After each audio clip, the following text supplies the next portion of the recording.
Aujourd'hui, on a un homme avec le CV grand comme le bras. Il a été DG à TVA, LCN, une des figures de proue de Québécois. Il a été directeur de l'information à Radio-Canada. Il est maintenant propriétaire de 26 stations de radio. Il y a une microbrasserie à lui et j'en passe. Ça me fait vraiment plaisir de t'avoir, M. Sylvain Chamberlain. Bonsoir. Bonsoir, David. Tu as un empire médiatique qui est immense. Ma première question, c'est, tu as commencé par où? J'ai commencé, en fait, je dois pas mal tout à Jean-Luc Mongrain, qui, en fait, quand j'avais ma propre compagnie de production audiovisuelle à l'époque, on embauchait souvent Jean-Luc pour faire des gigs à gauche, à droite. Puis j'adorais Jean-Luc Mongrain. C'était un gars qui était tellement drôle puis gentil en plus. Et à un moment donné, Jean-Luc me dit, écoute, t'aimerais pas ça venir en télé? J'aimerais tellement ça, tout ça. Il dit, écoute, mais il faudrait que tu lâches ce que tu fais, tu sais. Et moi, je suis un entrepreneur dans l'âme. Hein. Fait que c'était pas simple, mais je voulais tellement faire de la télé, je voulais tellement être dans les médias parce que c'est le choix que j'avais fait à l'époque quand je suis sorti de l'université. J'étais allé travailler pour TC à l'époque. Donc, c'est le monde dans lequel je voulais évoluer et j'ai fait le saut, j'ai décidé d'aller à TVA, puis j'ai vendu mon entreprise à ce moment-là. Puis comment ça s'est passé à TVA? Je veux dire, comment tu as monté les échelons? Écoute, de fil en aiguille, c'est allé quand même rapidement. Jean-Luc m'a donné beaucoup de chance jusqu'à me mettre producteur d'une émission à Québec. Donc, ça m'a demandé de déménager à Québec et tout ça. Après ça, je suis revenu. Je suis allé travailler dans sa boîte de production à Jean-Luc quand Jean-Luc a quitté TVA, donc à Télé-Québec, pendant un court moment. Par la suite, je suis revenu à TVA et là, ça a été un processus quand même assez rapide là, où j'ai été embauché comme chef de pupitre, ensuite adjoint au directeur de l'information, directeur de l'information. Ensuite, je suis devenu DG d'LCN et ensuite LCN, TVA ensemble. Ouais. Donc, Wow. ça a été très rapide quand même. Puis je vais rester dans ce sujet-là, parce que là, dans le fond, ta carrière, est-ce que tu peux dire que ta carrière a pris son envol à TVA? Oui, oui, mais je dirais que ce que j'ai en ce moment, ce que j'ai bâti, a vraiment pris son envol par la suite. Parce qu'il y a eu, ça c'est comme la première partie. Ensuite, il y a eu une deuxième partie. Parce que quand je suis revenu à TVA, je suis revenu comme directeur général des émissions d'affaires publiques. Puis là, il y a beaucoup de points là-dedans parce que à ce moment-là, donc, c'est Rénal Brière qui était devenu président de TVA. Donc, j'ai eu une relation avec Rénal importante qui perdure encore aujourd'hui. Donc, mais c'était une relation qui était importante dans ma carrière. À l'époque, mais je vais faire un aparté, à l'époque, j'avais été embauché aussi par Réal Germain, qui a quand même aussi une carrière médiatique importante. Réal m'avait embauché, m'avait ramené à TVA dans un contexte pas évident. Donc, il m'avait quand même ramené à TVA, j'étais revenu, tout ça. Donc, je dois ça à beaucoup de monde. Mais la deuxième partie, donc, quand je suis revenu aux émissions d'affaires publiques, j'avais plus ou moins envie, même si c'était important, parce qu'il y avait des émissions importantes à l'époque avec Paul Arcand, Simon Durivage, Jocelyne Cazin, François Paradis. Il y avait beaucoup de gros noms. Julie Snyder qui commençait en production. Donc, ça faisait quand même pas mal de monde important à gérer, si je peux dire ça comme ça. Des gros égos aussi. Ouais, ben c'est toi qui le dis. Mais c'est un peu ça que ça que je voulais dire. Ouais. Mais dans ça, donc, il y avait Paul Arcand. Et cette rencontre-là avec Paul a quand même aussi été déterminante parce que suite à ça, j'ai été rencontré par les gens d'Astral pour prendre éventuellement la direction de Radio-Média. Et ils avaient un plan de match très clair. Et quand j'ai rencontré les gens d'Astral, ils m'ont dit, voici, tu commences, tu vas entrer, tu vas être VP au contenu du groupe. Et ensuite, tu vas prendre la direction, Jean s'en va à la retraite, etc., etc. Donc, le plan était connu. Et c'est grâce, je pense, il ne me l'a jamais dit, mais je pense que Paul Arcand est à la base de cette soudaine attraction des gens d'Astral pour ma candidature comme président de Radio-Média. Donc, mon vrai élan s'est fait à partir de là. C'est fou. Puis, quand tu as quitté, là tu as commencé à TVA. Quand tu as quitté TVA, emmène-moi un peu dans la transition du départ de TVA, où tu as justement cette transition vers Radio-Média? C'est une transition, une drôle de transition. Je suis un gars de télé, je suis en télé depuis le début, et là, j'ai la chance d'aller en radio. Et à ce moment-là, évidemment, je m'en vais en radio, mais dans un drôle de contexte. D'abord, Rénald Brière, quand même un gars qui avait dirigé à l'époque Radio-Média plusieurs années avant. Donc moi, j'annonce à Rénald que je m'en vais en radio. Évidemment, je ne suis pas en train de lui dire que je m'en vais à la compétition, c'est au moins ça de gagner, mais quand même, je laisse le bateau, je m'en vais à la radio. C'est un contexte aussi où à ce moment-là, quand je suis entré, quelques mois plus tard, Radio-Média, le bureau de la concurrence, en fait, Force Astrale a vendu un des 3 réseaux de radio, qui était le réseau qu'on connaît aujourd'hui, qui est Rouge, le réseau qu'on connaît, qui est Énergie, et Radio-Média. Ben, là, tu me parles du bureau de la concurrence. Là. Donc, est-ce qu'on est un peu dans la même plainte que Cogeco et Bell ont fait par rapport à l'antenne 99.5? Oui, mais ça, non, parce que ça, c'est le CRTC. Okay. Donc, c'est vraiment le CRTC. Mais dans le cas du bureau de la concurrence, c'est qu'à cette époque-là, il faut revenir, c'est quand même 20-25 ans en arrière, à l'époque, ils trouvaient qu'Astral avait une position trop dominante en radio. Donc, dans les marchés, en ayant les 3 réseaux, et que donc, ils se devaient de se débarrasser d'un réseau, mais ils n'ont pas forcé lequel.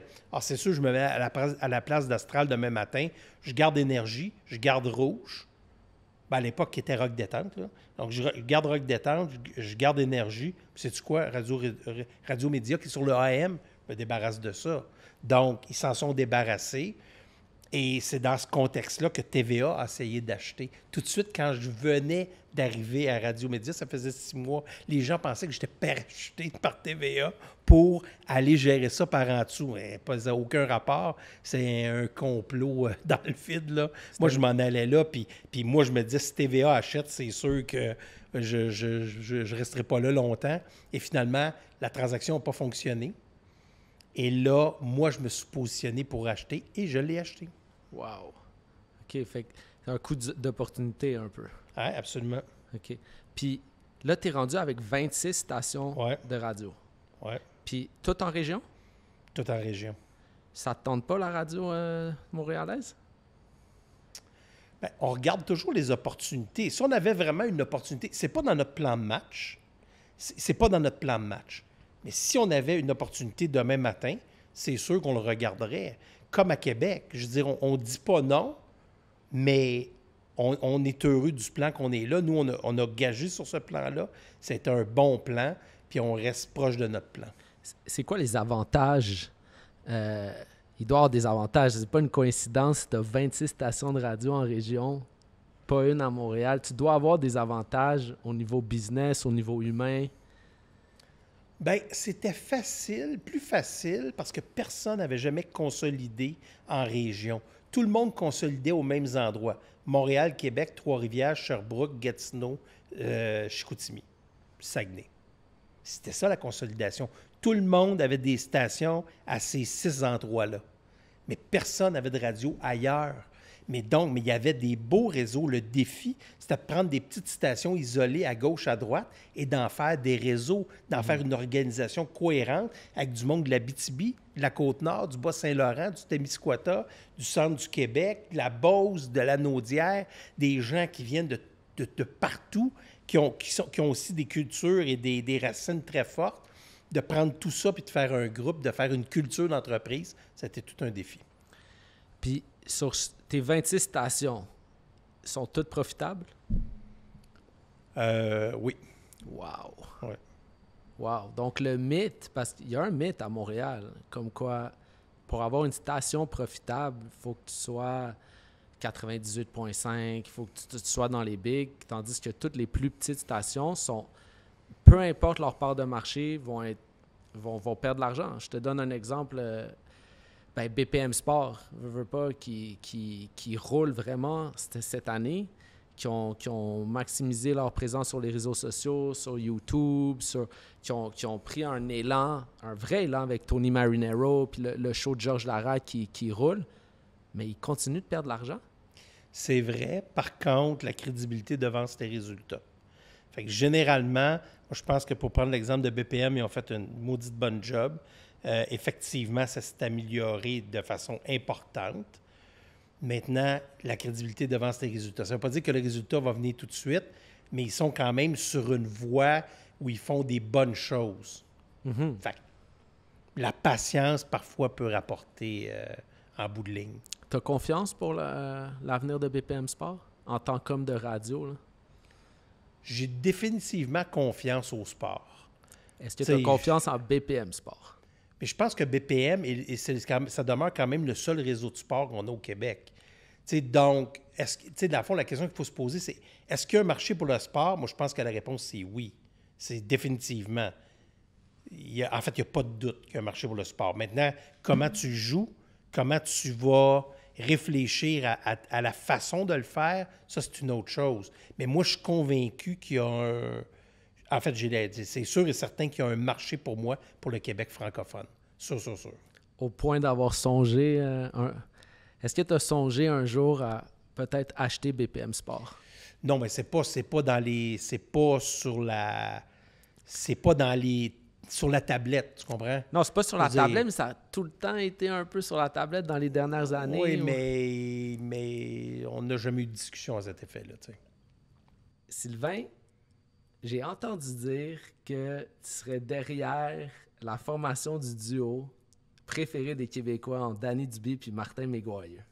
Oui, c'est tout à fait vrai. Quand j'étais président de Radio-Média, en fait, donc on remonte à 2000, j'étais là à partir de 2002, là, mais la décision s'est prise, si je ne m'abuse, en 2003. Danny était déjà là, puis on se connaissait d'ailleurs. Et Danny était déjà analyste avec Pierre Rinfret.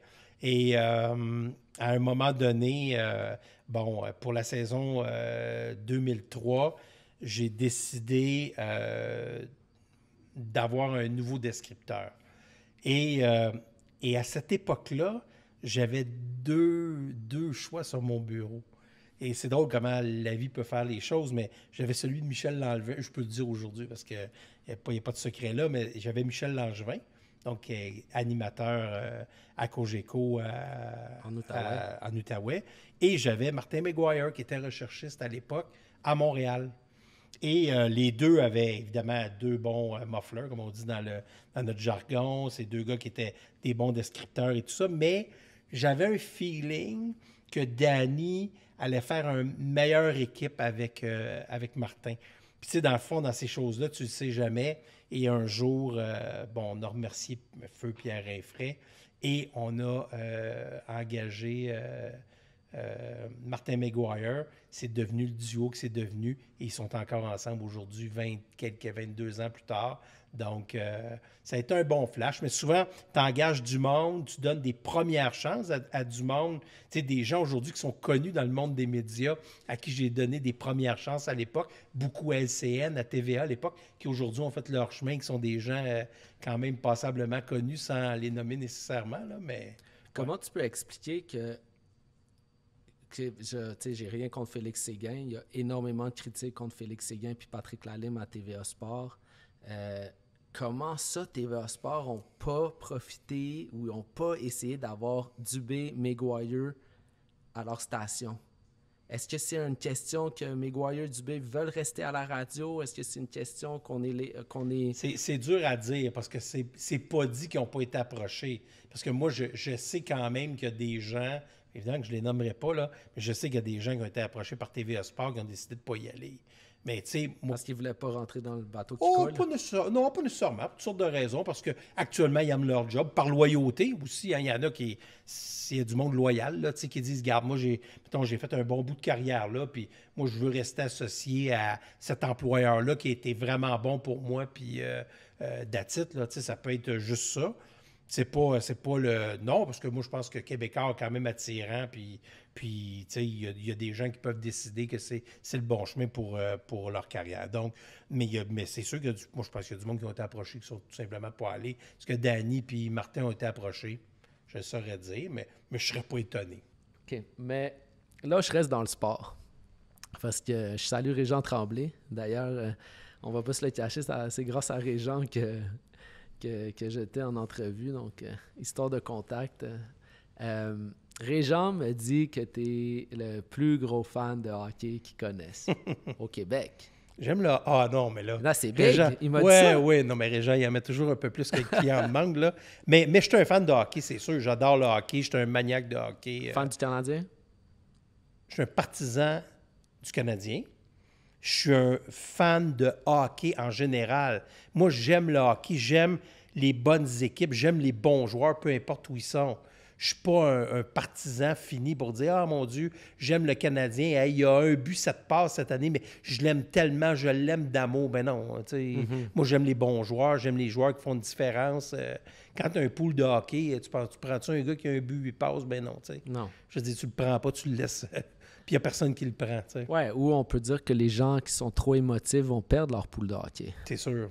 Exact. C'est sûr. Et il y a beaucoup d'émotions à Montréal autour du Canadien. Mais là, moi, j'aimerais savoir, en tant que culture d'entreprise, j'ai pas un meilleur invité pour me parler de culture d'entreprise. Est-ce que le Canadien est sur la bonne voie? Je parle de culture d'entreprise. Bien, je dirais, c'est sûr. Puis moi, je vais parler pour ma business, ce que je connais. Puis tu sais, c'est tellement facile, mettons, pour les gens de sport ou les gens de hockey de dire « Ouais, mais il parle à travers son chapeau, ce gars-là ne connaît pas ça. » Mais une chose que je sais, par exemple, c'est la business que moi, dans laquelle j'évolue, puis les entreprises médiatiques, moi, il y a 2-3 choses que je peux dire. Un, la façon ou dans le contexte dans lequel on évolue est extrêmement difficile. Extrêmement difficile. Donc, on n'est pas dans un contexte où, dans le fond, j'ai investi de l'argent, puis le simple fait du temps me donne une valorisation extraordinaire de mon actif. On n'est pas là-dedans, là. Et puis bravo, là. Tu sais, M. Molson a pris un risque de l'acheter à l'époque. Il a payé 500 millions, ou dans ces eaux-là. M. Gillette avait payé 100 millions. Il l'a racheté pas longtemps après 500. Donc, beaucoup de gens lui reprochaient de l'avoir acheté cher. Il a pris le risque. Il a gagné, ça vaut 4 milliards. Puis évidemment, quand on dit ça vaut 4 milliards, ça vaut ce que quelqu'un est prêt à payer. Tu sais, il n'y avait pas personne pour l'acheter à 100 millions. Là, je ne sais pas s'il y aurait quelqu'un pour l'acheter à 4 milliards aujourd'hui au Québec, là, mais il n'y avait personne pour acheter à 100 millions à l'époque. Donc, donc l'entreprise a pris de la valeur et tout ça. Donc, nous, on a grandi dans un milieu qui est dur. Puis c'est sûr que nous, pour survivre, on n'a pas le choix de développer une culture qui est extrêmement forte, puis de s'y rattacher à cette culture-là. Donc, pour moi, la culture d'entreprise, c'est ce que tu défends, ce que tu prônes, comment tu te comportes, le genre d'équité que tu as avec tes employés, mais quel genre d'équité? Jusqu'où tu es équitable? Est-ce que tu es équitable au point de ne plus l'être parce que tu traites de façon égale 2 employés qui ne te donnent pas la même chose, mais en même temps, tu veux respecter chacune des personnes, tu veux les mettre sur leur X, tout ça. Donc, la culture, c'est complexe. Mais pour moi, quand tu décides, mettons, d'avoir une culture d'entreprise ou une culture d'équipe, par exemple, pour moi, perdre tout le temps, ça ne peut pas être une bonne culture. On comprend. C'est la reconstruction, c'est normal, on gagne du temps avec ça, on gagne du temps, il n'y a pas de problème, puis c'est parfait. Puis dans le fond, on ne l'a jamais vraiment fait depuis 40, 50, ou même jamais dans notre histoire, probablement. Donc, on dit que c'est la reconstruction, et donc la reconstruction règle à toute fin pratique la discussion. Oui, mais on est en reconstruction, donc c'est normal. Maintenant, est-ce que d'être dans la Ligue nationale de hockey et de jamais gagner, c'est bon? Moi, je pense que non. Mais est-ce que c'est le prix à payer pour développer une équipe gagnante parce que tu repêches toujours dernier ou avant-dernier ou peu importe, tu as le 3e, 4e choix tout le temps pendant plusieurs années? J'imagine que c'est une bonne façon. Mais il y en a des équipes qui ont fait ça puis ils vont nulle part encore aujourd'hui. C'est pas écrit dans le ciel, puis c'est pas une garantie que ça va marcher. Donc la reconstruction a le dos large, un peu. C'est clair pour moi, tu sais. Puis dans le fond, pour moi, toute la notion de culture, c'est, même si tu ne gagnes pas, il y a des choses que tu peux apprendre à tes joueurs, par exemple. Tu sais, comme, puis je vais donner un exemple, puis je le dis parce que j'en ai parlé, puis je l'ai dit à des gens de sport connus au Québec. J'ai dit, moi, chaque partie que je vais voir, je vois, mettons, David Savard, pour ne pas le nommer, sur la glace qui est vraiment souvent, mettons, en train de critiquer le travail des arbitres. Tu le vois, là, il chiale un peu, puis, il chiale après l'arbitre, puis tout ça. Ça, pour moi, ça fait partie de la culture. Il faut qu'à un moment donné, tu te dis, « Hey, sais-tu quoi? Toi, joue au hockey, puis sais-tu quoi? Moi, je vais m'occuper des arbitres. S'il y a quelque chose, moi, je vois une iniquité, là. Moi, sais-tu quoi? J'ai joué dans la Ligue nationale, j'ai été premier compteur de la Ligue, je connais la game. Sais-tu quoi? Moi, Martin Saint-Louis, je suis capable d'aller derrière ou monter sur le banc puis de dire à l'arbitre, excuse, sur celle-là, tu dormais, je ne suis pas content, viens ici, je veux te parler. Saint-Louis est capable de faire ça. Là. Il a joué la game. Puis il a du caractère, contrairement à ce que le monde pense. Moi, je pense que Martin Saint-Louis a du caractère, il est capable de le faire. Fait que oui, après ça, ton vétéran, il veut, mettons, donner le ton. C'est très bien, moi, je suis pour ça. Il est l'avocat des joueurs. Parfait. De temps en temps, il vient défendre la position d'un joueur. Mais tu ne peux pas, à tous les chiffres, chialer. Et à un moment donné, je suis au New Jersey, je vais voir le Canadien, il n'y a pas longtemps, 3 semaines, 1 mois. Et là, toute la game, écoute, il n'arrête pas, tu sais. Et 2 matchs plus tard, je m'en vais les voir contre Utah à Montréal. Au début de la deuxième période, 10 minutes de mauvaise conduite, il est au banc. C'est quoi? Qu'est-ce que tu viens d'apprendre, là? D'abord, tu nuis à ton équipe parce que tu n'es pas là. 2, si jamais il y a une pénalité, tu es en désavantage numérique, tu n'es pas là pour jouer, ça va être une pièce importante du succès du Canadien à des avantages numériques, particulièrement à Montréal. Donc, sais-tu quoi? Tu nuis à ton équipe, tu nuis à toi-même, tu nuis à ton équipe, tu nuis à tout le groupe et tu n'envoies pas un bon message. Fait que peut-être qu'il s'est fait parler. Puis peut-être que, sais-tu quoi, ils lui ont dit, parce que depuis quelques games, je vois beaucoup moins ça. Mais pour moi, la culture, c'est ça. Tu reviens tranquillement au banc des joueurs. Pour moi, c'est une culture de dire, « Hey, peut-être qu'on va perdre. » Mais sais-tu quoi, quand tu reviens au banc, reviens. Parce que ça prend un autre joueur qui embarque rapidement parce qu'il y a une contre-attaque. L'autre club s'en va en contre-attaque offensive. Tout est là, tu te traînes les pieds pour revenir. D'abord, tu devrais continuer, là, tu devrais aller défendre ton territoire.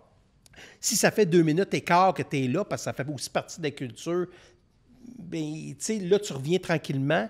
C'est pas une bonne affaire. Puis moi, je pense que ça, la culture, ça se développe et ça s'apprend. Puis même si tu ne connais pas ça, le hockey, là, je suis peut-être complètement dans le champ. Moi, ce que je dis, c'est qu'une culture, ça s'apprend, ça se développe. Puis de prendre des bonnes habitudes, tu peux le faire même quand c'est difficile, même quand c'est tough, même quand ça ne fonctionne pas. Je te relance là-dessus. Donc, tu me parles de culture, tu me parles de mérite aussi. Tu sais, quand tu me dis, si on traite les gens de la même façon ou s'il y en a un qui est favorisé, tout ça, si je te parle de Kirby Dach, qui a un début de saison désastreux, mais qui continue à être sur la première unité de powerplay, continue d'être bien traité. Oui, bien là, il ne l'est plus. Là. Il n'est plus sur le powerplay Non, depuis l'arrivée de Laine. Mais tu sais, what you accept, you promote. T'sais, non, mais avant l'arrivée de Laine... Non, mais oui. c'est ça. Non, mais c'est ça. Mais avant qu'il arrive, oui, absolument. C'est sa première unité. What you accept, you promote. Fait que tu acceptes ça, je comprends. Tu veux le relancer, tu veux lui donner des chances, mais il y a un moment donné, donc le message que tu envoies à tout le groupe, puis je suis convaincu, il a scoré, je suis convaincu que tout son groupe était heureux. Je suis convaincu que tout le monde était heureux pour lui. Soulagé, bravo, ça fait donc du bien de compter, tout ça. Mais à la fin de la journée, il reste que le message que tu envoies, c'est pour certains joueurs, même si tu n'en donnes pas beaucoup, on va te laisser là pareil pour toutes sortes de raisons. Mais l'autre joueur qui en donne beaucoup, qui est sa 4e ligne, qui n'a pas vraiment de chance, mais qui en donne comme 2 fois plus, qui t'en amène plus, quel message t'envoies et quel message t'envoies au groupe. Et ça, c'est universel. Ça n'a rien à voir au hockey. C'est pas la question de dire « Ah, lui, ouais, il dit n'importe quoi, il ne connaît pas ça, le hockey. » Non. Il y a des coachs qui vont traiter d'une façon. Il y a des coachs qui vont traiter d'une autre façon. Il y a des coachs encore qui vont traiter d'une autre façon. Donc, ce n'est pas le traitement ou la façon que tu développes une culture ou la façon que tu réagis est différente de personne en personne. Puis avant de dire qu'un tel ou qu'un tel a raison, voyons le contexte, puis demandons-nous ce qui est bon ou ce qui n'est pas bon, dépendamment des individus. Et, pour terminer ce point-là, je suis assez d'accord sur le fait que tu ne dois pas traiter... Chaque individu doit être traité un peu différemment selon qui il est. Il y a des gens qui marchent avec quelque chose de plus directif. Il y en a d'autres qui doivent être pris de façon différente.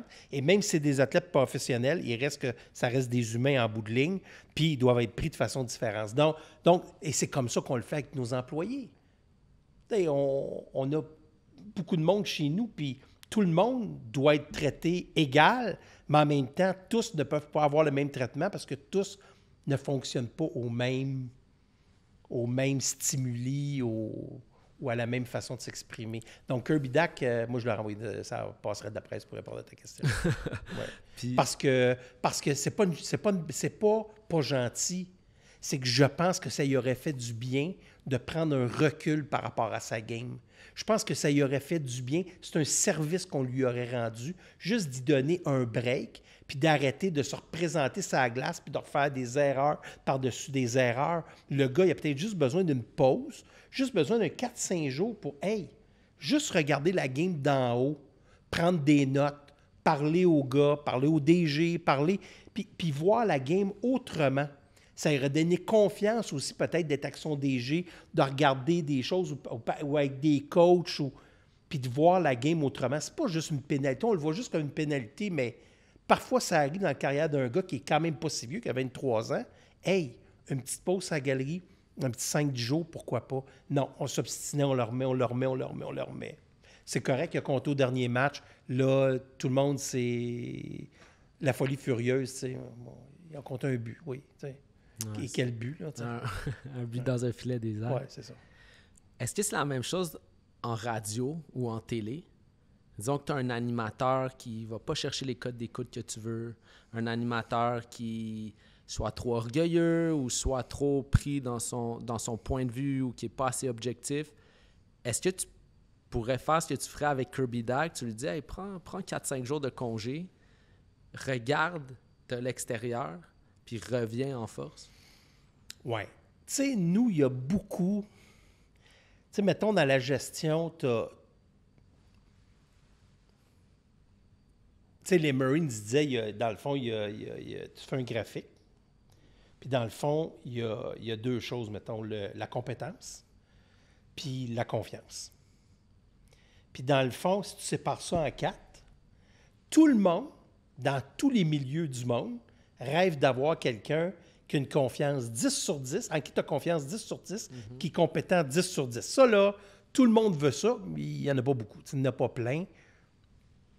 Les entreprises sont souvent remplies de monde, très compétents, mais sur qui tu ne peux pas vraiment compter. Mais c'est pas grave, ils sont tellement compétents. À l'inverse, évidemment, il n'y a personne qui engage quelqu'un en qui tu n'as pas confiance, qui n'est pas compétent. Mais tu peux décider que tu engages quelqu'un en qui d'abord tu as confiance, dont la compétence n'est peut-être pas au sommet de ce que tu souhaites, mais tu sais que cette personne-là, tu as tellement confiance, c'est tellement quelqu'un qui est dédié, quelqu'un de bonne foi, quelqu'un qui a le cœur à bonne place, tu te dis, je vais pouvoir amener cette personne-là beaucoup plus loin. Dans la confiance et dans les ailes que tu fais pousser au monde dans certains cas. Donc, pour répondre à ta question, un employé qui est, puis en général, ceux qui travaillent pour nous, là, c'est du monde de cœur, c'est du monde de bonne foi, c'est du monde qui veulent réussir. On va leur donner toutes les chances, les outils qu'on peut pour les aider à grandir. Ça ne veut pas dire toujours que ça va marcher. Ça ne veut pas dire qu'on est toujours là de la bonne façon non plus. Mais on fait ce qu'on peut, en tout cas, pour essayer de les accompagner puis faire grandir notre monde. Mais par contre, quelqu'un qui est très, très bon, mais, disons très, très bon, là, mais qui cause, mettons, des problèmes ou, moi, je vais te dire une chose, même très, très bon, pour nous autres, c'est pas suffisant. Parce que si tu détruis l'ensemble de ma culture d'entreprise, ça va me coûter plus cher que ce que ça me coûte, mettons, de te mettre à l'écart, par exemple.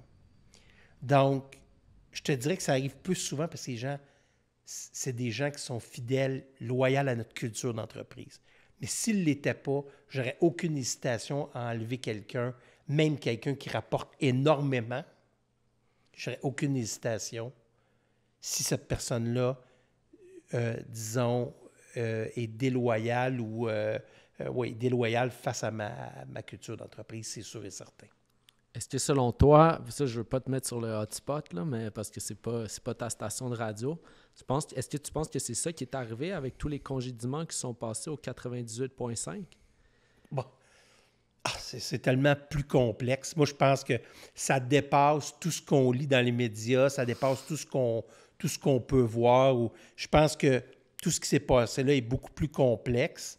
Puis, tu sais, c'est sûr que c'était quand même une situation difficile. Transition aussi de président quand même, et tout ça. Ils sont en recherche au moment même où on se parle. Moi, je pense normalement, ils vont nommer quelqu'un bientôt. Tu sais, Cogeco est une entreprise qui est en radio depuis longtemps. Je pense que ça dépasse largement ce que nous, on a vu au premier abord. Oui, la pensée simpliste des conflits. Non, mais de dire, ça faute d'un, ça faute de l'autre, c'est ici, c'est ça. Moi, je pense que souvent, ça n'a rien à voir avec ça. Tu sais, si on comprenait les enjeux profonds, même de chaque individu, on n'en serait pas là. Mais souvent, les médias vont avoir une tendance, disons, à couper les coins ronds, je vais le dire comme ça, alors que dans les faits, tout ne devrait qu'être factuel. Et si on était factuel au départ, il y aurait 100 fois moins de problèmes. Oui, ça, c'est bien dit. Mais reste que le milieu de la radio, le milieu de la télé, c'est beaucoup d'ego à gérer. Oui, c'est vrai. Ça fait partie et ça fait partie aussi, je pense, de l'acceptation. Plus tu as des égos, 98.5 est un exemple, mais TVA en est un. Tu sais, je veux dire, dans les grands réseaux montréalais, même à BPM, il y a des égos à gérer. Ah, certain. Donc, quand tu as des égos à gérer, par définition, il y a des histoires à gérer. Du monde qui attire l'attention, du monde qui ont besoin d'amour, du monde ci, ça, qui trouvent qu'ils ne sont pas traités justement, qui trouvent qu'ils sont les meilleurs de la place, qui devraient être mieux traités que l'autre à côté, etc., etc. Donc, c'est complexe quand tu gères des égos. Je dirais que le succès aussi vient avec ça, parce que moi, j'ai rarement vu du monde réussir qui n'ont pas d'ego. Malheureusement ou heureusement, mais ça prend...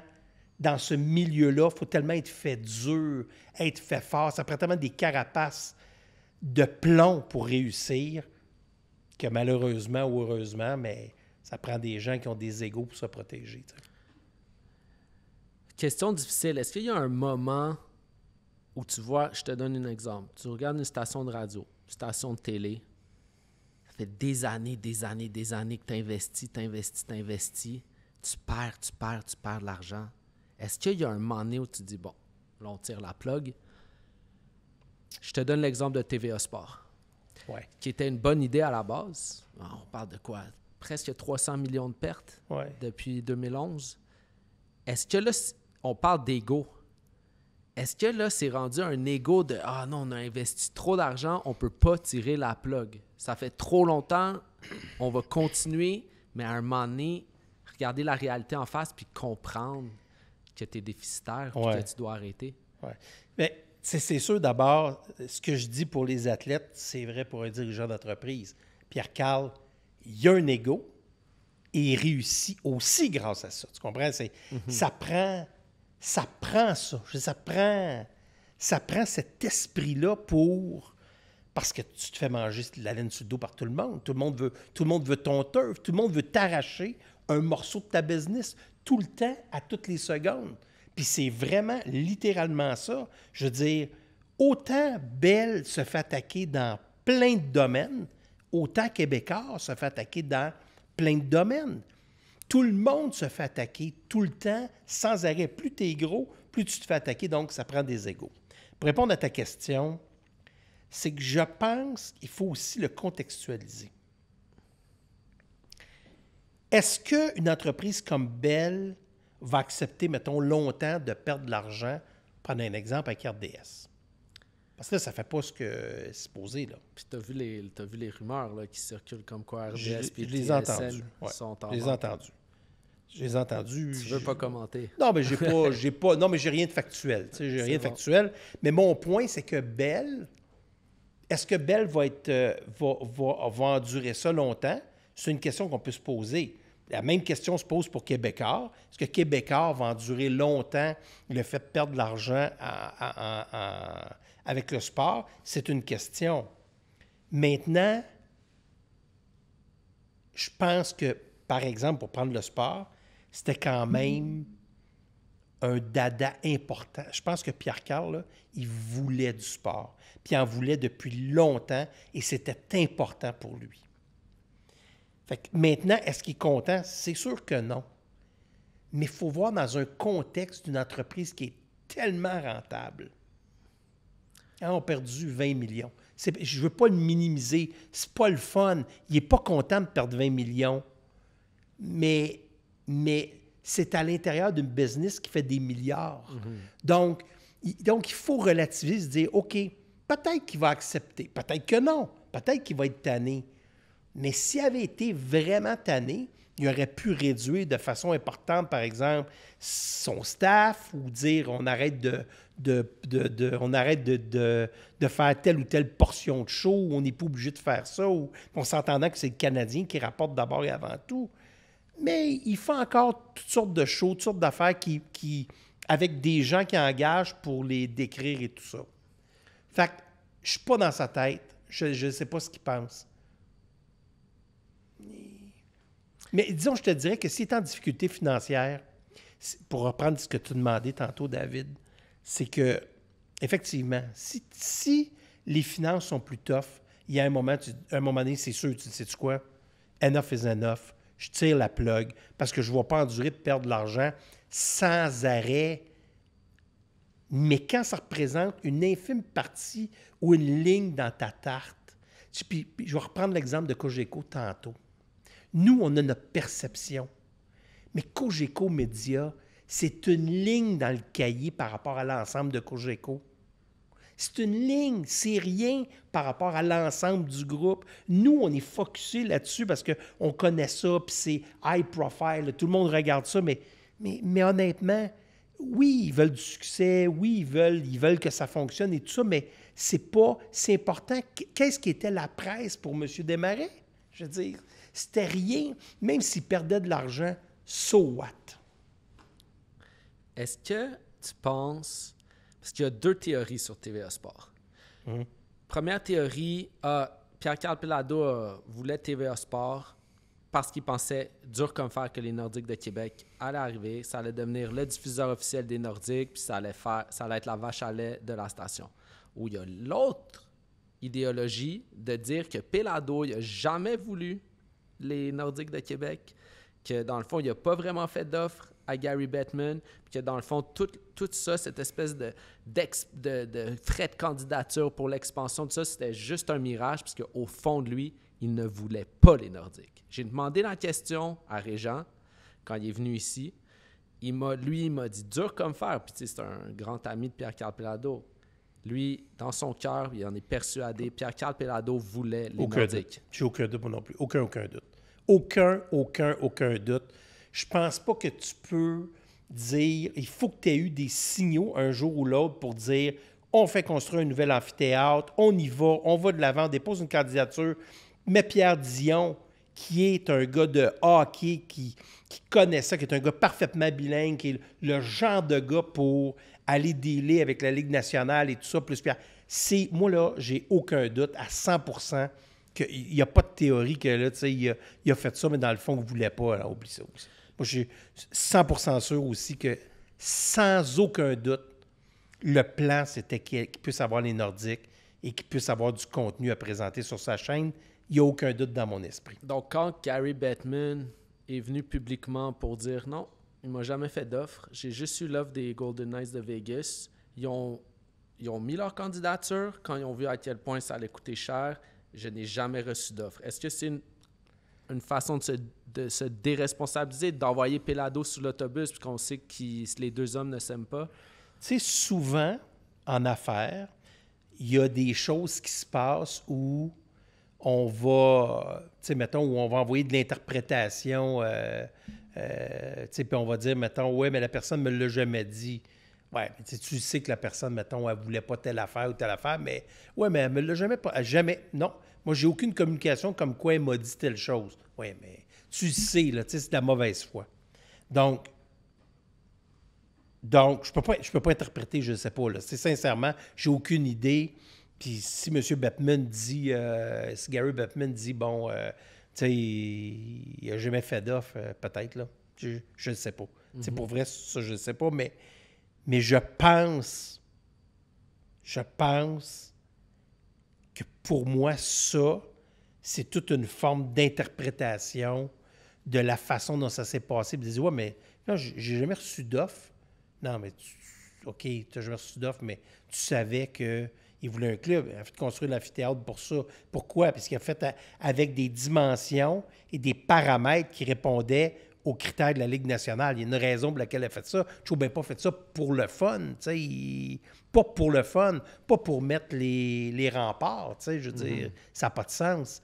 Donc, tu sais, j'ai pas... Puis tu sais, Garrett Bettman est un gars intelligent, là. Tu sais, je veux dire, toutes ces choses-là peuvent se dealer de façon... tu sais, peut-être que Bettman a décidé que, par exemple, il ne souhaitait pas que Québécois soit dans le portrait. Maintenant, comment tu réussis à faire ça de façon subtile? Pierre-Carl Pellado est un gars d'affaires assez intelligent pour dire, moi, je back off, jamais je vais commenter ça, ou peu importe, parce que personne ne veut commenter, parce que sur un deal, tu ne commentes pas tes affaires. Mais dans le fin fond, je suis convaincu que les deux parties savent exactement ce qui s'est passé. T'sais. Tu y crois encore au Nordique? Non. C'est mort et enterré? Je suis convaincu. Est-ce que tu comprends Gary Bettman de vouloir rien savoir de Québec, d'un point de vue business? Bien, c'est sûr que quand tu regardes la façon dont les droits, puis la valeur des droits de télé, quand tu regardes l'augmentation de la valeur d'une franchise de hockey, c'est certain que c'est lié au développement du hockey aux États-Unis. Et quand je regarde les Panthers de la Floride gagner une coupe, qui aurait dit ça il y a 20 ans? Une équipe qui va jouer à Gogun, puis qui s'en va avec son sac de hockey en short, tu te dis, eux autres seront jamais motivés pour gagner une coupe, là, oublie ça. Là. Ça appartient au monde nordique, sans jeu de mots, au monde où il neige. T'sais. Donc, puis, tu sais, là-dessus, Bettman, il a gagné son pari. Il a gagné son pari sur la parité. Il a gagné son pari à beaucoup d'endroits, qu'on soit d'accord ou pas. C'est pas pour rien que les propriétaires le renomment à chaque fois. Le bureau des gouverneurs le nomme parce qu'il y a une raison. Il y a une raison. Tu penses que Jeff Molson était pour ou contre? Je pense pas qu'il soit pour. Est-ce que tu penses qu'il était contre? Parce qu'on se souvient de Michel Therrien qui est venu à TVA Sport dire « Moi, je peux vous dire, j'ai entendu à quel point il ne voulait rien savoir, à quel point il a voté contre, puis qu'il ne voudra jamais rien savoir, contrairement à ce qu'il nous dit. » Oui, bien, c'est sûr que publiquement, c'est sûr qu'il ne dira pas le contraire, mais tu sais, je vois pas, tu sais, puis je comprends là, la notion de la motivation, la stimulation de la compétition, mais la réalité, c'est que moi, j'ai des stations de radio en région, puis moi, je peux te dire que tous les gens en région viennent voir le Canadien. Puis aujourd'hui, le Canadien de Montréal a la place dans le cœur de beaucoup de monde qui avait les Nordiques dans le cœur à l'époque. Mais certains ont été capables de tasser ça et de faire de la place aux Canadiens. D'autres non, là. D'autres ne sont pas capables, puis ils n'en viennent pas. Ils ne sont pas capables de passer par-dessus. Mais il y a beaucoup de gens en région qui étaient des gens, les gens de l'Est, là, c'était des pros nordiques, mais aujourd'hui, ils descendent de Rimouski, de Matane, de la Gaspésie, pour venir voir le Canadien à Montréal, puis triper et prendre pour le Canadien. Je me souviens, j'ai un de mes employés, un moment donné, que je croise, je ne savais même pas, il était en arrière dans les billets, en arrière d'où j'étais, il arrivait de Val-d'Or. Avec son fils, ça venait voir le Canadien. Pro-Canadien, go les Canadiens. Donc pourquoi il triperait, mettons, d'avoir de la compétition à l'interne? C'est ça la réalité. Pourquoi il aimerait ça, mettons? Pourquoi M. Molson serait content d'avoir de la compétition? Il ne dira pas qu'il est... Je pense pas qu'il va dire qu'il est contre, mais la vérité... Ouais, c'est comme, il veut pas... Non, mais il y a le marché au complet. Gâteau, non, mais il y a le marché au complet. Ouais. Il y a le marché, ça lui appartient. Les gens ont à cœur, en plus, le Canadien de Montréal. C'est des consommateurs supplémentaires, c'est du monde qui achète des chandails de plus, c'est du monde qui contrôle son marché. Il y a la réaction que n'importe qui probablement aurait. Hein. Tu crois pas au Nordique? Tu crois pas que Molson était pour le retour du Nordique? Est-ce que tu crois à la reconstruction du Canadien? Attends, je vais la reformuler, la question. Est-ce que tu crois au country club formé par Jeff Gorton, Kent Hughes et Martin Saint-Louis? Je vais répondre aux deux questions dans l'ordre que tu me les as posées. Parce que c'est deux questions différentes. Est-ce que je crois à la reconstruction, c'est-à-dire le processus de reconstruction, c'est difficile d'être contre. C'est-à-dire que de dire, nous, on ne prendra pas de raccourci, on va prendre le temps qu'il faut pour amener des jeunes joueurs talentueux et construire une équipe qui va être durable dans le temps pour les prochaines années. Tu sais, tu ne peux pas être contre la vertu. C'est plate, là, tu ne peux pas être contre la vertu. Donc, de dire que tu n'es pas pour la reconstruction, c'est comme dire, je ne suis pas pour le fait que j'aimerais ça avoir une bonne équipe à Montréal et qu'on va se battre pour la coupe. Maintenant, moi, je pense qu'il y a des équipes qui prennent moins de temps. Il y a des équipes qui se battent pour rester plus longtemps compétitifs. Je pense que ça devrait être le propre de la Ligue nationale, en principe. Mais je peux comprendre, je vais répéter, je peux comprendre qu'une équipe, un jour dans le temps, dit on va liquider nos plus vieux actifs, on va aller chercher des jeunes, puis on va construire. Donc, dans le discours, moi, une des affaires qui m'énerve, c'est le mot « Ah, mais il y a beaucoup de jeunes. » Oui, mais regardez comment on est jeune. Oui, mais c'est pas parce que tu es jeune que tu es bon, là. Être jeune, c'est factuel. Bonjour, j'ai 20 ans, je suis jeune. Bonjour, j'ai 32 ans, j'approche de la retraite. Je veux dire, c'est tout, là. Ça ne dit pas que tu es meilleur parce que tu as 20 ans. Ça dit juste, je suis plus jeune. Si tu me dis, je suis plus jeune, puis je suis nettement meilleur que le gars de 32 ans, ou mon potentiel, ça va être de faire le double de points dans 2 ans, extraordinaire. Mais tu sais, Barron, il est jeune, là, tu sais.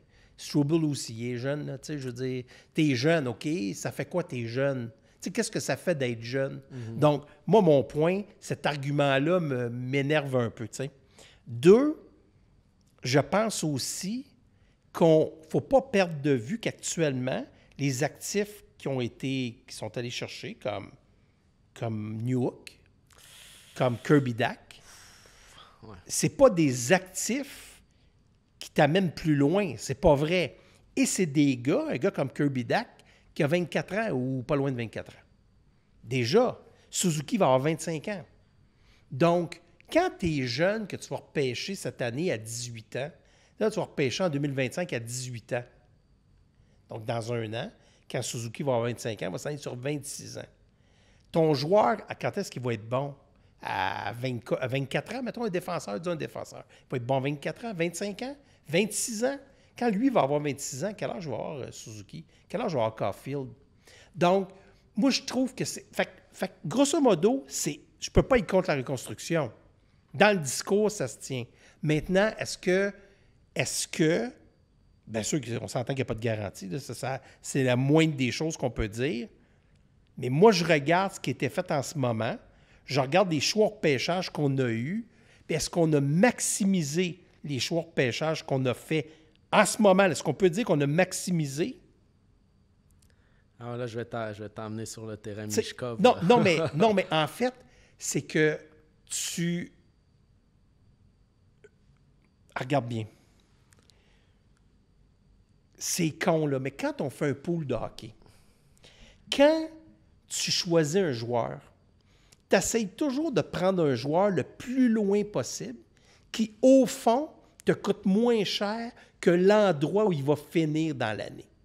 Ça, c'est ta garantie presque instantanée d'avoir une bonne saison. Mais si tu prends toujours des joueurs tôt qui, dans le fond, finissent plus loin que l'endroit où tu les as pris, c'est catastrophe garantie.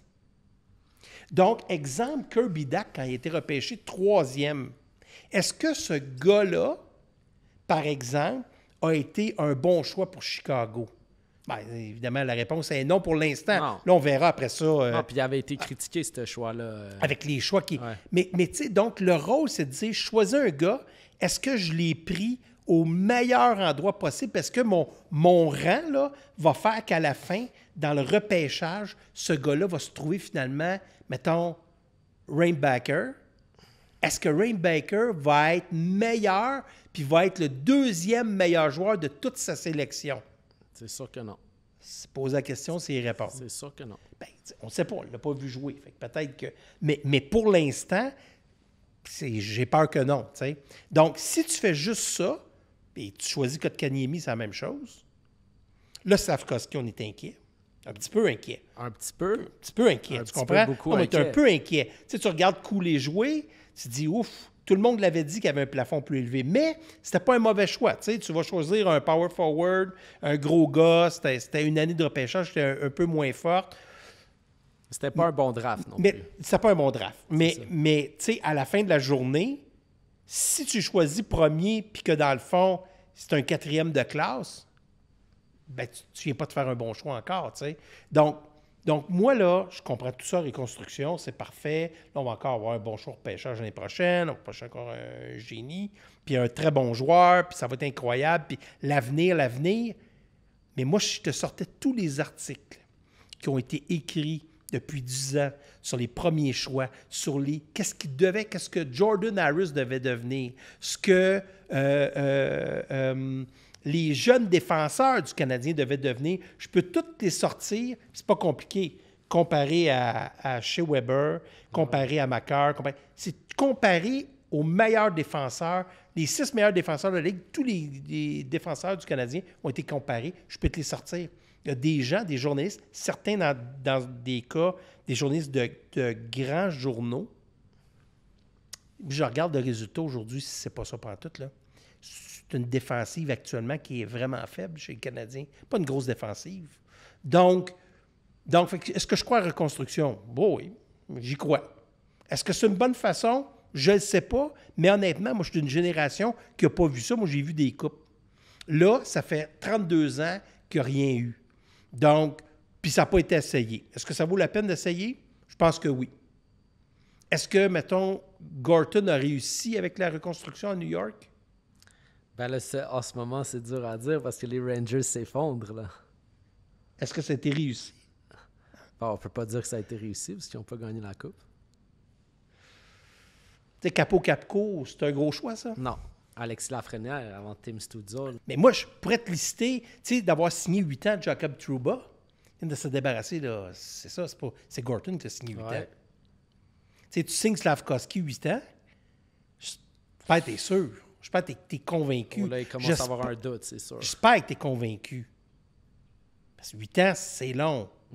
C'est long. Trouba, là, c'était le fun quand il était signé. Là, un petit peu moins le fun, ils s'en sont débarrassés. Exact. Fait que tu sais, pour moi, ça reste à voir. Je pense un avantage, par contre, je pense que Gorton a appris des erreurs du passé pour certainement faire mieux aujourd'hui. Donc, ça, c'est ma théorie. Est-ce que tu penses qu'il n'y a pas, parce qu'il y a eu le fiasco Vitaly Kravtsov à New York, là, Ouais. ou est-ce que tu penses que le choix de Reinbacker et de ne pas prendre Michkov quand le Québec au complet voulait Michkov, de ne pas prendre le gars que toute la province veut, t'es mieux d'être sûr aussi, là. Ouais. Écoute, je sais pas. C'est tellement dur de se mettre. Tu sais, mettons, si nous autres, on était là, en arrière de la table, puis là, t'as Bobrov qui est avec toi, puis il a des contacts, là, puis là, le père à Michkov est mort, 3 semaines avant. Puis, Trouvé dans un étang. ouais, c'est ça, tu sais, une journée sortie, puis pas revenu, Ouais. là, puis tout ça, bon. Tu sais, quand t'as de l'information, clairement qu'ils ont de l'information que nous, on n'a pas, là, tu sais, parce que pourquoi Michkov n'a pas été pris 2e? Pourquoi pas 3e? Pourquoi pas 4e? Pourquoi pas 6e? Ouais, c'est sûr. Il y avait le facteur russe. Donc, il y avait le facteur russe, mais moi, je pense plus que ça. Moi, je pense que quand même, ils avaient, je pense, d'informations qui les mettaient dans une zone inconfortable. Maintenant, tu as raison. Tout le monde disait, écoute, Michkov, c'est le Connor Bedard russe. C'était sans équivoque. On ne parlait pas d'un joueur très talentueux, on parlait d'un joueur quasiment générationnel. Ça n'arrive jamais. Tu avais la chance de mettre la main sur un. Puis, tu sais, tu peux pas faire autrement. C'est facile, c'est facile après. Ottawa est allé chercher Brady Tkachuk. Ouais, mais cette fois-là, c'était Qui facile était- avant. Je comprends. Oui, non, c'est ça. Mais C'est- tu as cherché Brady Tkachuk.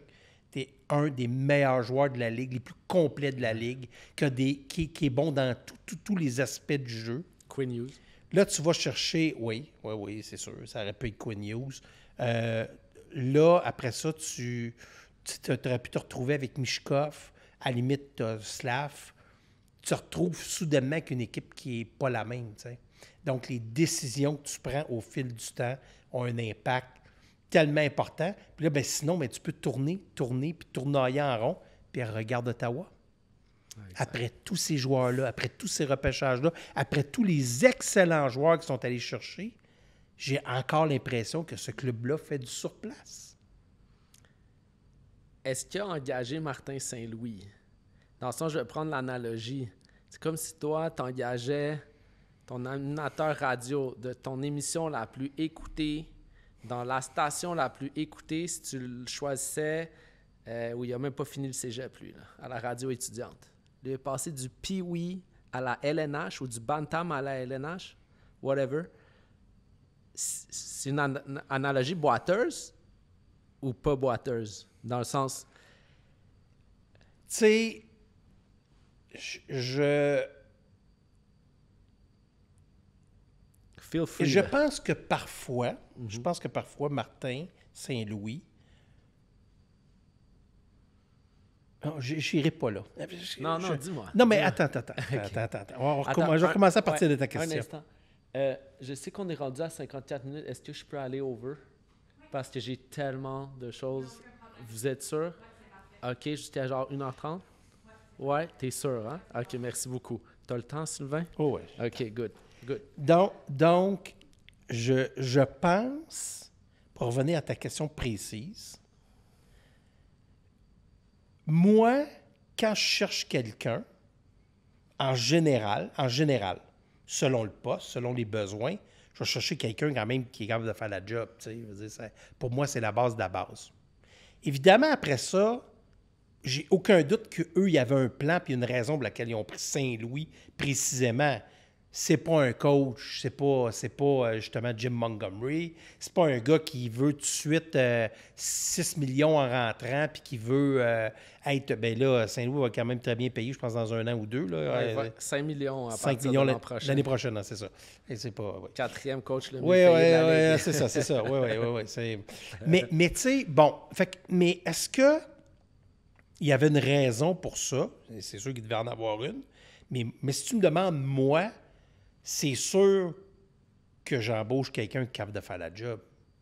Point au bout de la ligne. Je ne peux pas penser faire une job avec quelqu'un qui n'a pas l'expérience. Puis là, je vais le mettre en guillemets. Martin Saint-Louis a joué la game, connaît la game, sait c'est quoi. Mais pour faire une analogie précise par rapport à ce que tu dis, c'est que moi, c'est pas parce que quelqu'un a été animateur toute sa vie que demain matin, il peut être DG ou gestionnaire chez nous. Moi, là, mon gars, honnêtement, c'est arrivé à de multiples reprises. Quelqu'un me disait « Hey, moi, j'aimerais ça maintenant faire de la gestion. » OK, mais toi, dans le fond, tu n'as jamais été patron puis tu es rendu à 58 ans. Moi, je vais te dire une chose. Être patron, c'est un art, comme celui d'animer est un art, comme celui d'être chroniqueur est un art qui est différent d'être animateur, etc., etc. C'est des métiers différents. Donc, si tu n'as jamais fait ça à ton âge, puis que tu as 58, 59 ans, tu me dis « j'aimerais ça devenir gestionnaire », peut-être. Mais moi, je pense que ça ne sera pas un succès parce que tu ne sais pas comment dealer ça avec le monde. Donc, même si tu connais le métier, si tu n'as pas fait tes classes, pour moi, ça va être extrêmement difficile. Et ça, c'est ma théorie. T'sais. Ta théorie sur Patrick Roy. Est-ce qu'on regarde les astres en ce moment? Patrick Roy est dans une organisation qui n'a pas d'avenir, qui a le pire bassin d'espoir de toute la Ligue. Une équipe vieillissante, un DG passé date. C'est sûr. Puis on regarde son contrat, Patrick Roy, il se termine en 2026. Ouais. Le Canadien est supposé avoir la fenêtre qui s'ouvre autour de 2026. Est-ce que c'est comme les Nordiques? Est-ce qu'on enterre notre rêve de voir Patrick Roy à Montréal? Bien, je ne sais pas si c'est Patrick Roy ou, en fait, je vais te dire un DG compétent. Tu sais, parle-moi de Jim Montgomery, qui quand même, regarde-le aller depuis qu'il est à Saint-Louis. Il n'y a plus une game de Saint-Louis qui... Saint-Louis ne se fait plus rosser dans aucune partie, là. Ils sont de taille dans chacune des parties. Soudainement, c'est plus le même club. Moi, je pense que Jim Montgomery est tout un coach. Puis, tu sais, il a la meilleure fiche dans toute la Ligue nationale depuis qu'il est là. C'est tout un coach, c'est un gars qui parle français. Donc, moi, j'aurais pas de misère à dire on prend Jim Montgomery au lieu de prendre Patrick Roy. Là. On aurait dû le prendre quand il était libre. Parce qu'on avait la chance, là, la porte s'ouvrait. Oui, mais alors, je vais te relancer sur ce que tu viens de dire. Tu me parles des Islanders qui ont un bassin, qui n'ont pas de bassin de jeunes et tout ça. Écoute, c'est une équipe qui est complètement... Écoute, pour moi, là, c'est une équipe qui est rafistolée, qui va nulle part. Puis sais-tu quoi? Ils étaient 9e, ils vont être 9e, puis l'autre, après-demain, ils vont être encore 9e, peut-être 10e, puis ça va tourner autour de ça jusqu'à temps qu'il y ait un effondrement, tu sais. Donc, puis après ça, ça va être long, puis tout ça. Fait que, tu sais, c'est sûr que c'est vraiment pas... donc, c'est miraculeux ce que fait Roy, en fait. C'est ça qu'on se dit, là, d'une certaine façon. Mais demain matin, Jim Montgomery s'en vient à Montréal. Y a-tu ce qu'il faut sur la glace comme soudainement pour changer les affaires? On est-tu en train de dire que c'est la faute du coach? Parce qu'il y a deux choses. Est-ce que c'est le bon coach pour la bonne situation? Finalement, peut-être. Est-ce que moi, j'aurais fait ça? Jamais en 100 ans. Mais moi, tu sais, j'aurais pas, mettons, je viens de te faire l'analogie, j'aurais pas nommé quelqu'un qui n'a jamais fait ça. Soudainement, je le nomme en charge ou je le mets DG ou pire, je le mets VP dans l'entreprise alors qu'il ne sait même pas de quoi on parle. Fait que la question, c'est tu mets Jim Montgomery demain, change quelque chose? Bonne question. Bonne question. Est-ce qu'on a les actifs dans l'équipe en ce moment? Tu sais, on a une tendance à surévaluer. Est-ce qu'on progresse? C'est plus ça la question. Est-ce qu'on est dans une reconstruction? Est-ce que nos joueurs progressent? Bien, alors c'est intéressant parce qu'encore là, moi, je vais reprendre les arguments du début de l'année. On a dit au début de l'année, c'est pas grave les résultats. C'est pas... L'important, c'est de voir les jeunes joueurs progresser. Moi, j'ai entendu ça, là. J'ai entendu ça 100 fois plutôt qu'une. L'important, c'est de voir les jeunes progresser. C'est pas grave ce que fait Armia, c'est pas grave ce que fait Gallagher. On s'en fout. Ce qui est important, c'est qu'est-ce que va faire Slav. Ça, c'est important. Slafkovský, là, ça, c'est la pierre angulaire. Parce que, est-ce que tu peux dire, mettons, que Suzuki est jeune, il va avoir 25 ans, un attaquant, il est dans son prime à 24-25 ans, donc ce qu'il te donne, tu sais ce qu'il va te donner. C'est 1 point par match, c'est excellent, très bon, parfait, 1 point par match. C'est rempli de joueurs dans la Ligue nationale qui font 1 point par match. C'est pas une exception, c'est rempli de joueurs qui font 1 point par match. Donc c'est pas... Après, Caulfield, OK, Caulfield est plus jeune, 1 an plus jeune. Donc, est-ce qu'il progresse? Oui, il fait beaucoup de buts, il fait des buts, il est très bon. Parfait. J'aime beaucoup Caulfield personnellement. Et j'aime sa dégaine, j'aime ce qu'il apporte et tout ça. Après ça, tu te dis, OK, parfait. C'est quoi la différence, mettons, entre Caulfield et Mike Camilleri? Non, c'est un sniper unidimensionnel. Un sniper unidimensionnel. Ouais, il cogne pas, il arrête pas de puck. Il faut faire... Non. Lui, il a une affaire qu'il fait, il snipe puis il compte. C'est parfait, ça t'en prend un. Est-ce que tu gagnes une coupe avec Mike Camilleri? Non. Donc, est-ce que tu gagnes une coupe avec Cole Caulfield? Si ça devient ça un fait joueur partie, complémentaire, bien sûr, oui. Exactement. Ouais. Donc, ça fait partie d'un grand ensemble, oui. Fait que quand tu regardes la progression des jeunes, la réelle progression, tu dis, OK, est-ce que Slafkovský a progressé? La réponse, c'est non. La réponse froide, là, factuelle au moment où on se parle, c'est non. C'est pas oui, mais c'est parce que là... Non. La réponse froide, est-ce que Slafkovský a progressé cette année? La réponse, c'est non. Est-ce que Kirby Dach a progressé? Il a régressé. Ah, non, mais Kirby Dach n'a pas joué pendant 1 an. OK, est-ce que ça a eu l'air à déranger Patrick Laine de ne pas avoir joué pendant 1 an et quelques autres? Non, ça a eu l'air à le déranger? Oh, c'est bien dit, ça. Non, mais ça l'a-tu dérangé? Non. Il est rentré le premier match, puis sais-tu quoi? Le plomb qu'il a lancé, là, c'est un des meilleurs plombs que j'ai jamais vu dans ma vie. Fait qu'il n'avait pas l'air dérangé de ne pas avoir joué. C'est un joueur de hockey, puis sais-tu quoi? Quand il y a rondelle sur le tape, là, il sait en temps où lancer. Bon, après ça, il y a sa game shape, il est-tu parfait? Bon, la réponse, c'est non, là. Puis je pense que c'est pas le même joueur qui a 8 ans, 9 ans, mais ça demeure un joueur qui Christy, quand il a la rondelle sur le tape, il est dangereux. Fait que racontez-moi pas, ouais, mais il n'a pas joué, tout ça. Non. Est-ce qu'il a progressé? La réponse, c'est non. Là, après ça, Caden Goulet. Y a-tu progressé, Caden Goulet? Tout le monde l'aime, Caden. Non, mais y a-tu progressé? Non.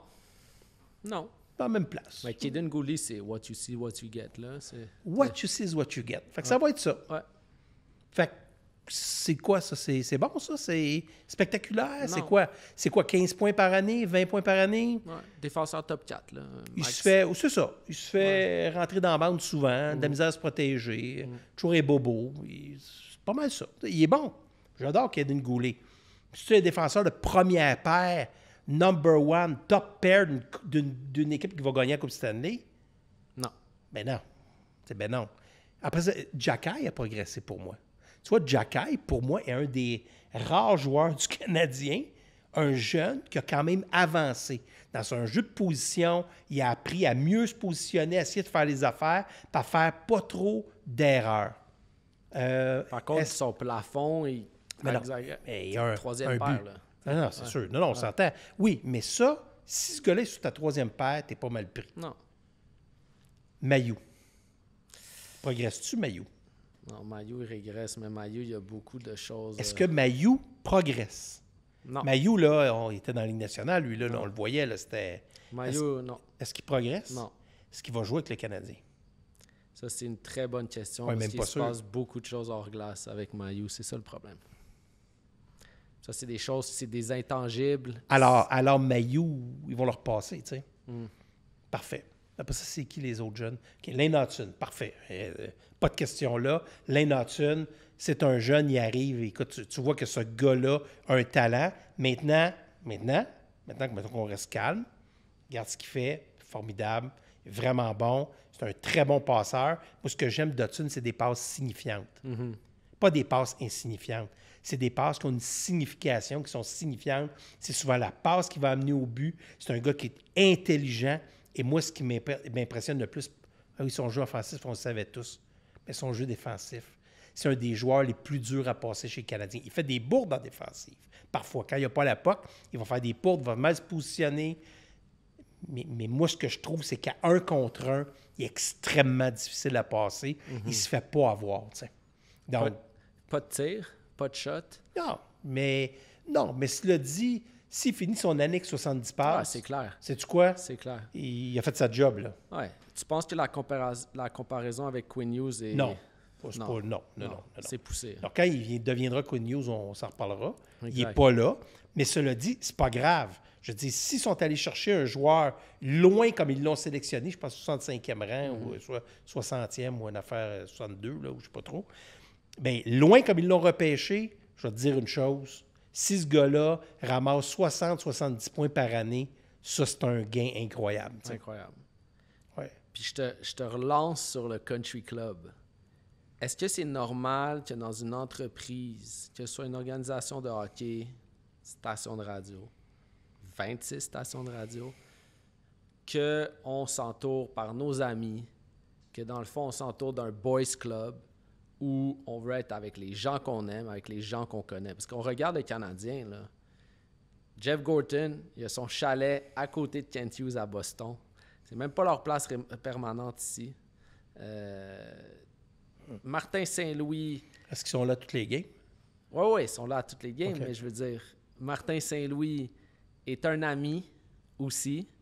Kent Hughes a été... Tu sais, Vincent Lecavalier a sauvé la carrière d'agent de Kent Hughes. Là. C'est une histoire de fou. Là. Kent Hughes a misé, puis il a misé sur Vincent Lecavalier, puis ça... The rest is history. Martin Saint-Louis est arrivé par la bande. On sent qu'il y a une culture de country club à Montréal, mais est-ce que c'est comme ça dans toute entreprise? On tend nécessairement à travailler avec du monde qu'on va connaître. C'est plus rassurant, c'est plus... Bon, on sait à qui on a affaire, puis... Mais en même temps, dans un monde idéal, tu veux t'entourer de monde qui sont plus forts que toi. Tu veux que dans... Pas nécessairement tous les postes, Ça, mais, c'est intéressant. Ça. mais dans certains postes, Tu veux du monde plus fort que toi. Et je te donne un exemple pour notre entreprise. Mon CFO, qui est ici, mon CFO, en chiffres, est un gars extrêmement fort. Moi, s'il me dit quelque chose, j'ai une confiance aveugle en ce qu'il dit. Mais je connaissais déjà Claude. Donc, c'était plus rassurant pour moi de travailler avec quelqu'un avec qui j'ai déjà travaillé que d'aller chercher un comptable à l'extérieur. J'avais besoin d'un gars de finance, j'avais déjà travaillé avec Claude, fait que je suis allé le chercher. Cependant, il y a du monde avec qui tu travailles, que tu connais moins, qui vont t'amener autre chose, qui vont injecter du sang neuf. Tu ne les connais pas, mais tu sens qu'ils ont quelque chose à t'apporter. Ils t'amènent une nouvelle vision, de l'énergie, whatever, tu sais. Puis ces gens-là vont t'apporter quelque chose d'autre et ça vient enrichir ton bassin. C'est sûr que l'affaire la plus dangereuse, c'est juste d'être entouré de monde que tu connais, c'est rassurant et surtout, ça soit bien ton pouvoir. C'est facile. Quand tout le monde, tu assois ton pouvoir, puis tu sais, bon, tout le monde. Quand tu es avec des gens que tu connais moins, c'est plus difficile d'établir ton pouvoir. Tu as plus de preuves à faire, tu as plus de gestion d'une certaine façon. Mais c'est pas grave, si tu as du leadership, il n'y a pas de problème, tu sais. Donc, c'est sûr que dans les entreprises, puis on a vu ça, on a vu des entreprises avec mettons, c'est juste des amis, ça ne tourne pas nécessairement toujours bien. Puis on a vu des entreprises faire des équipes qui arrivaient de partout en même temps, mais qui ne se connaissaient pas, qui ont été des échecs, mais qui ont été des succès aussi. Donc, tu sais, je pense qu'il n'y a pas une norme en tant que telle. Mais je vais dire comme ça, je reviens, what you accept, you promote. Ce que tu acceptes, tu en fais la promotion. Donc, tu acceptes, puis là, moi, je me mets, mettons, dans la place de M. Monson, tu acceptes d'embaucher quelqu'un qui va embaucher ses amis. What you accept, you promote. C'est ça qui s'est passé un peu au 98.5 FM? Parce que Philippe Quentin, qui a été le patron de Patrick Lagacé à la presse, là, Quentin arrive au 98.5. Tout le monde sait que c'est Lagacé qui l'a emmené là-bas. Moi, je peux te dire que c'est... Moi, je peux te dire que c'est pas le cas, là, mais... Non, moi, je peux dire... Non, mais moi, je connais l'histoire. Je veux dire... Tu sais, Philippe était déjà là, remplaçant à l'époque. Puis, tu sais, la direction avait tout le loisir de choisir qui il voulait. Oui, mais Patrick Lagacé prend énormément de place au 98.5. C'est leur tête d'affiche, c'est pas négatif. Mais si je regarde ça, c'est non? Moi, je vais te dire, là, je vais te dire des vraies affaires. Je peux te jurer une chose, c'est qu'en termes de management, il n'y a aucune décision où non seulement Lagacé a été, mettons, partie prenante, bon, il n'a même pas demandé son avis, là. Je peux te... Wow, ça, c'est big. Je peux te... Ça, non, c'est non. énorme. Donc, toutes les rumeurs qui disent que Lagacé serait derrière le congédiement de Pierre-Yves McSween ou derrière le congédiement d'MC Gilles. Non. Ah non. C'est mal connaître, c'est très mal connaître la direction de Cogeco. Moi, je peux te dire que les gens de la direction de Cogeco ne vont pas demander aux animateurs ce qu'ils en pensent. Wow. Évidemment, quand Arcan était là, puis là, on parle de Paul Arcan, là. On parle de Paul Arcan, là, qui est une légende, littéralement. C'est certain qu'on consultait, mettons, quand, disons, Paul disait voulait un chroniqueur au lieu d'un autre, c'est certain que Paul décidait ce qu'il voulait. Mais moi, je pense que même pour la programmation, on ne demandait pas, même pour Paul, on ne lui demandait pas ce qu'il pensait de telle ou telle personne. Peut-être de façon indirecte, on lui demandait. Mais moi, je peux dire, connaissant la direction de Cogeco, ils font ce qu'ils pensent qu'il faut qu'ils fassent.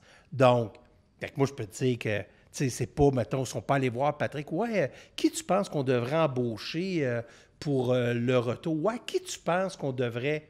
Ben non.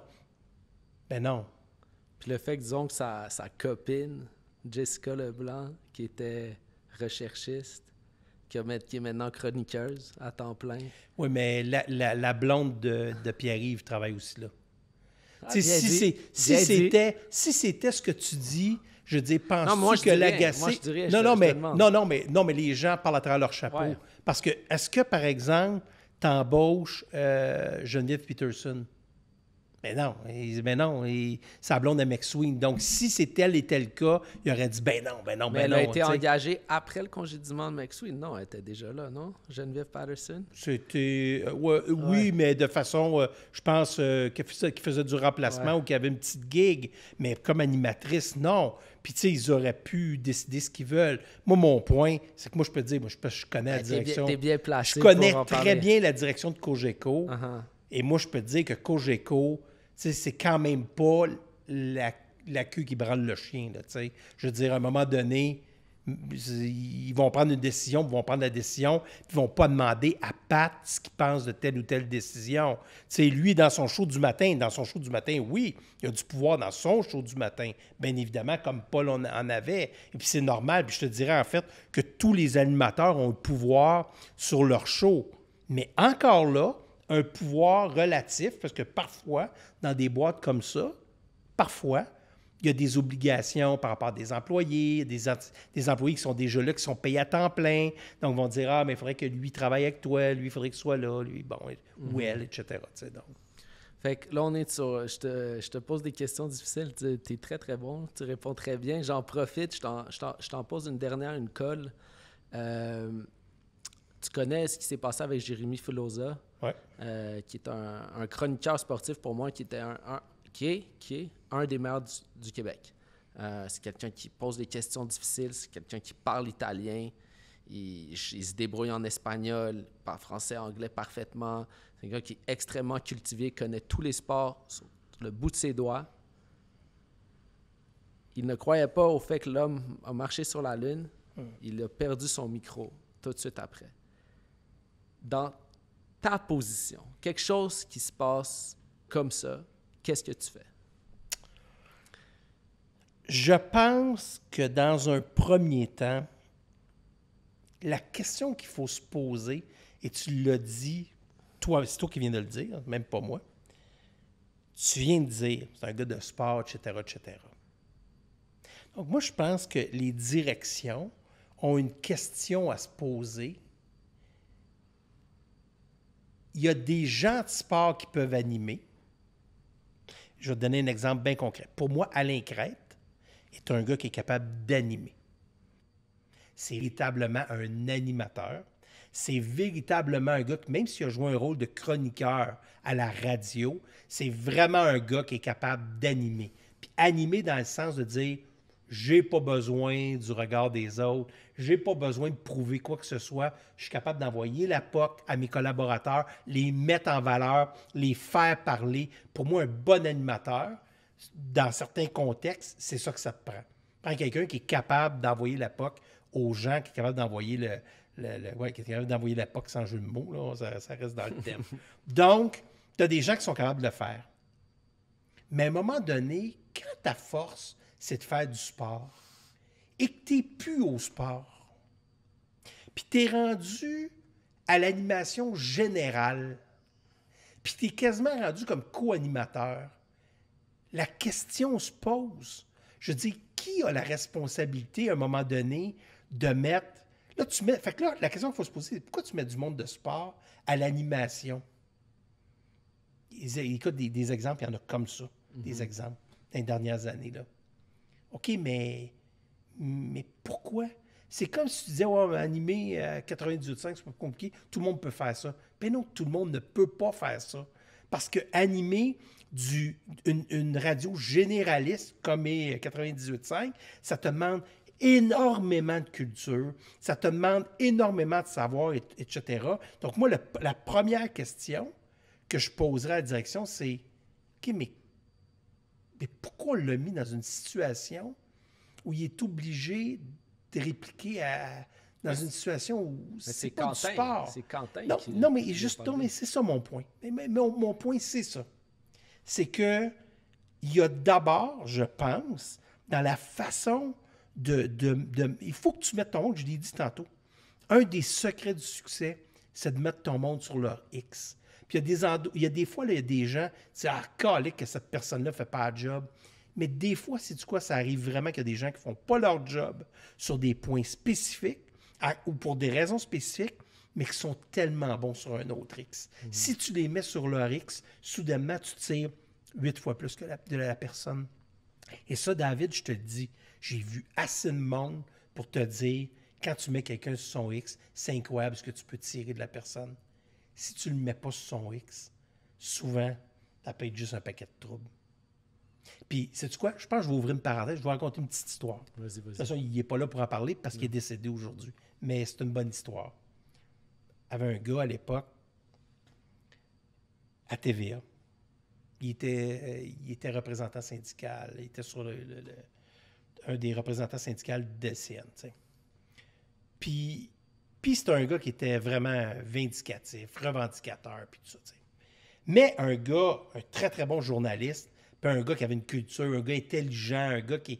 Et surtout, c'était c'est quelqu'un qui aimait raconter et qui aimait montrer, partager son savoir avec les gens. Donc, nous, on le voyait aller dans la salle, il était vraiment bon avec les jeunes, etc., etc. Un jour, il est arrivé, puis j'ai pris une décision, j'ai rencontré, j'écoute.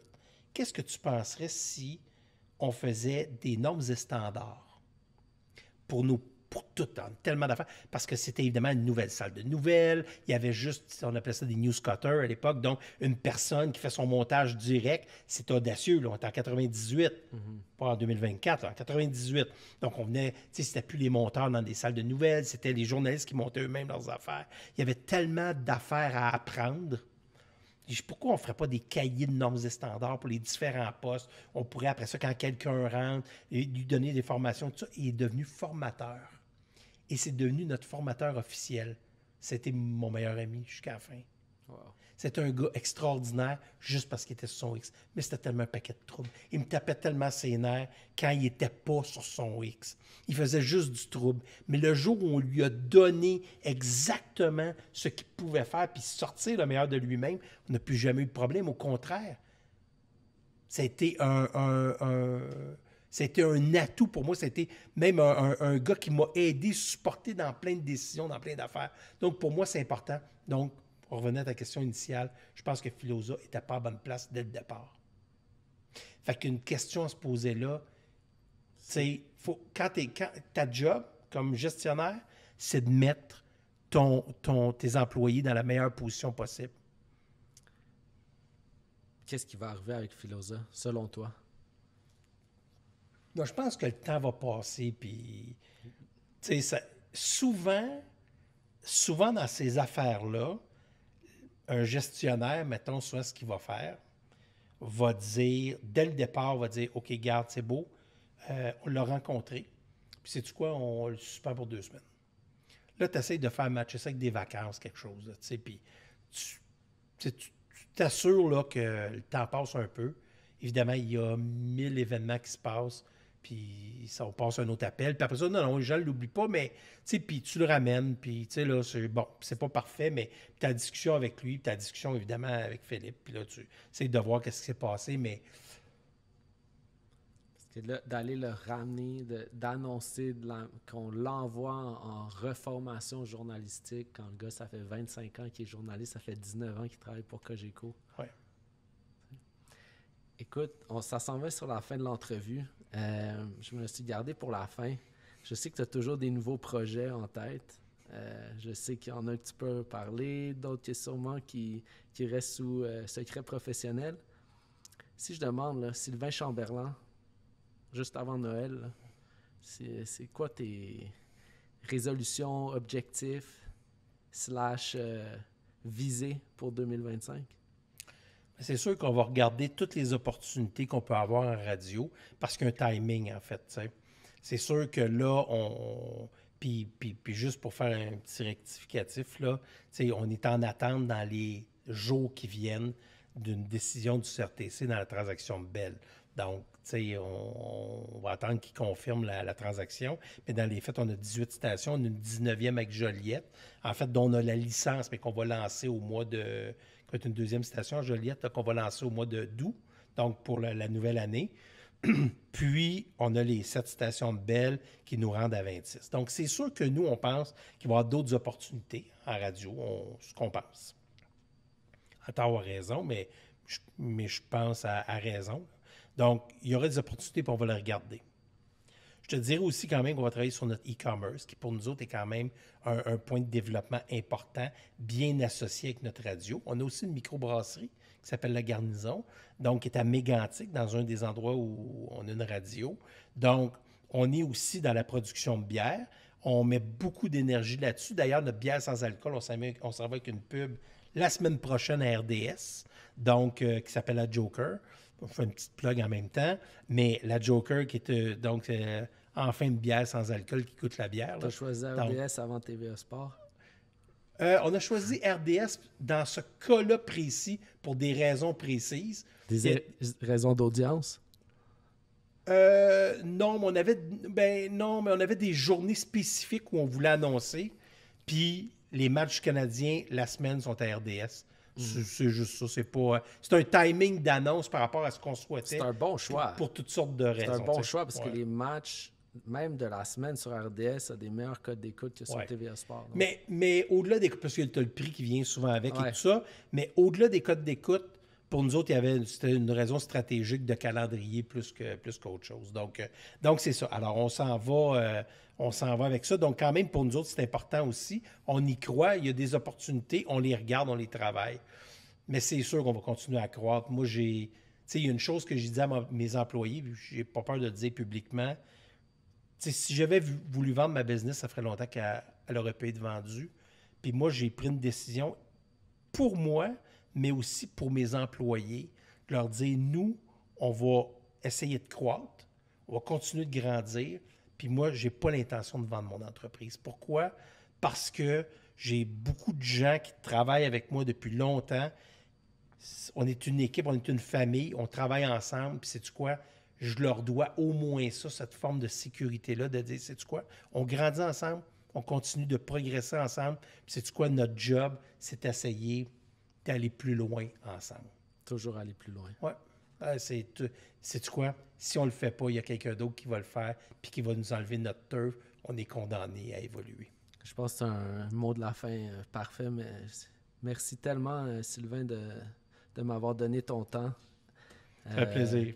Écoute, fan de sport, entrepreneur avisé, on peut t'appeler, hein, t'es un peu un des rois des médias au Québec, juste de donner le temps comme ça sur la plateforme de Hockey 30. Ça paraît que tu fais ton propre chemin. Je te remercie beaucoup. Merci à toi. Merci pour l'invitation. Merci, encore. Sylvain.